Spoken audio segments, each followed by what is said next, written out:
anything that's possible is possible for me. Is that true?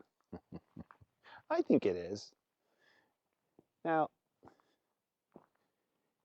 the thing with that is to balance it into what is really possible. So, for example, as I've said before, if you're 70, is it possible for you to be in a boy band? Yeah, probably not. Or a girl band. I don't mean like that.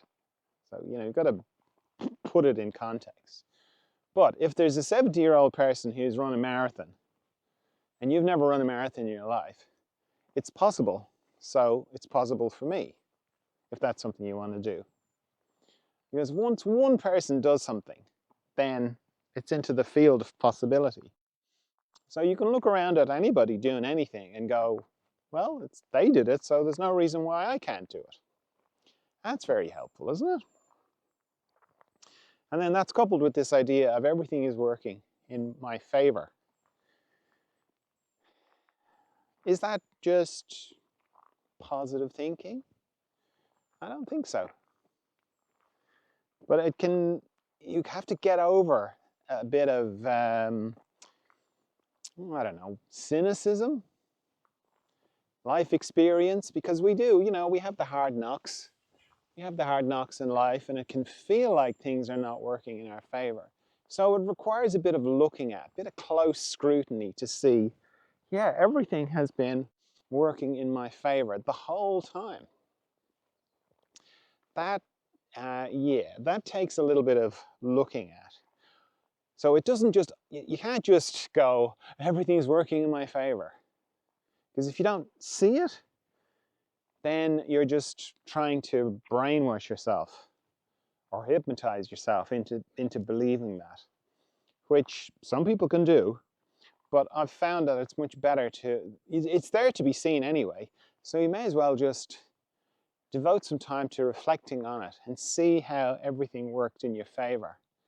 And for some things, some very difficult things, if you've had some bad traumas, if you've been in difficult situations, it can take a while to get there. And I'm not talking about what doesn't kill me makes me stronger.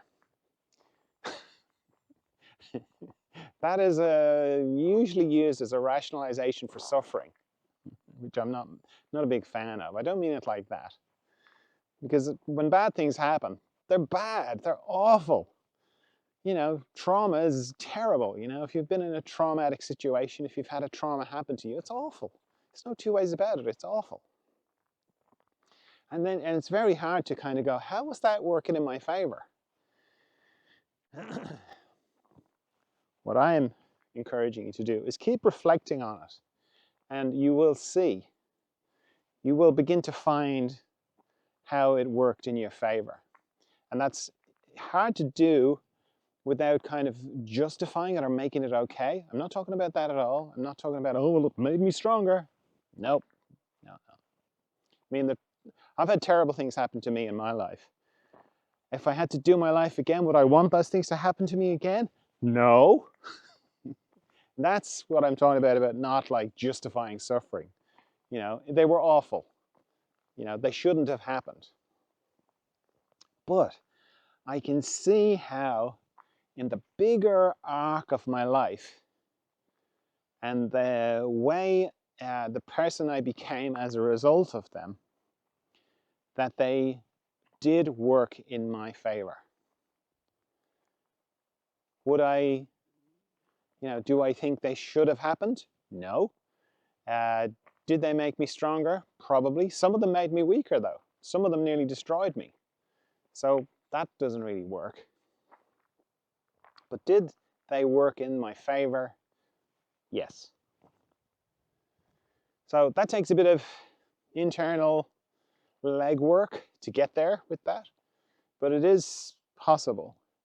And then you can kind of, when you get to that, there's a certain kind of peace that comes with, you're not so kind of going, oh, I don't want bad things to happen to me.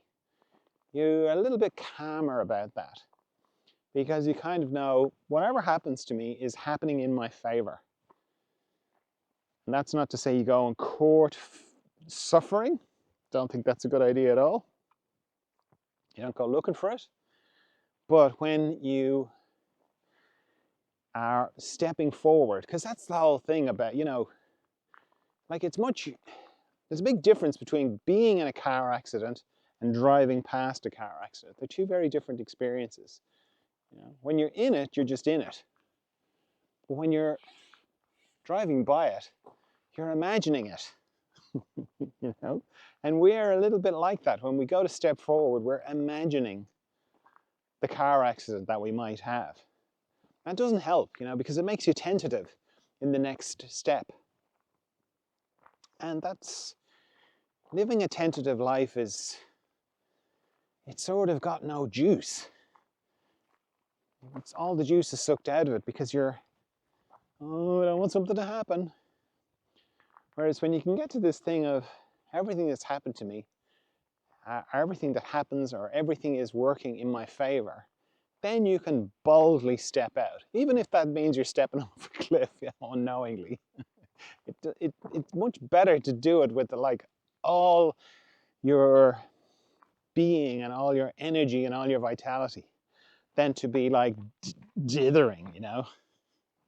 This doesn't make any difference. You're still going to step off. But at least you step off boldly. And most of the time, when you step forward with this expectation that everything is working in my favor, things generally go a lot better. Because it kind of harks back to what I was saying earlier on about we live in an attractive universe or an attractive reality, meaning we attract things to us, you know. So if you are coming from this place of everything works in my favor, then you generally draw that to you, but because you're looking for it. Our minds and our unconscious, we're always trying to gather evidence for this, for what our predominant beliefs are.